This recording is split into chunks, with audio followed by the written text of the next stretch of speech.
الفيديو ده حرفيا تعليمي عشان اعلمك احلى كرواسون فيلات ممكن تعمليه في البيت.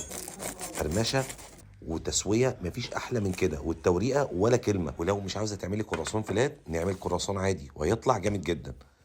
العجينه دي هسيبها لكم يا جماعه في الكومنت تحت واقول لك عملتها ازاي. العجينه عملتها ديت بكيلو الا ربع من الدقيق، والزبده لازم اعملها على شكل بلوك وتكون طريه بدرجه حراره الغرفه. اول حاجه بفرد العجينه ونبدا نشيل الدقيق منها من كل حته ونحط الزبده في النص، ونبدا نقفل ونعمل اول تقفيله للكراسون اللي هي البنطه الاولى. بعد كده بقوم ضارب عندي بالمردنه كده، ادخل الزبده جوه العجينه ونفرد بالراحه جدا عشان الزبده ما تطلعش بره، ونقفل اول تقفيله. دي تعتبر اول بنطه كده الكراسون خدها. بعد كده بنريحها نص ساعه في التلاجة ونطلعها ونبدا اللي احنا نفردها، واحاول اشيل اي دقيق يبقى موجود فيها زي ما انت حضرتك كده شايفه، ونقفلها التقفيله التانيه. يبقى كده خدت بنطتين اتنين، نريحها نص ساعه في التلاجة ونطلعها، وبعد كده نقوم قافلينها ونديها التالتة، وبكده تكون جاهزه معايا. بعد نص ساعه نطلعها ونبدا نفردها بالارتفاع ده، ونبدا نقسمها عشان نبدا نشكل الكرواسون بعجله البيتزا. وشوفي بقى التقفيله هتبقى عامله ازاي.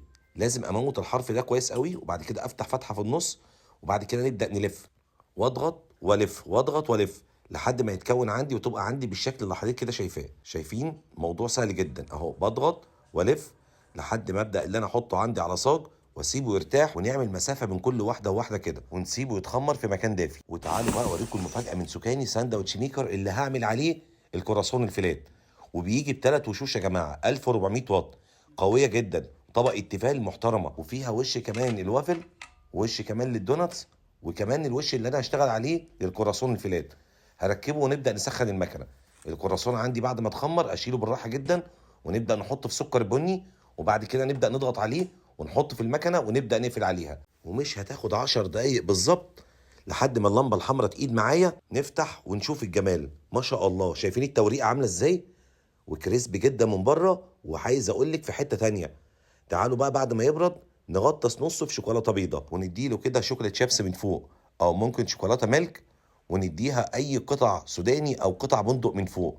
بصي الفينش ده زي ما حضرتك عايزه، بس هي بالشوكولاته بتبقى في حته تانية خالص. والساندوتش ميكر مطلع الحاجه ما شاء الله، التسويه ولا كلمه، عبقريه والله. مزيكا.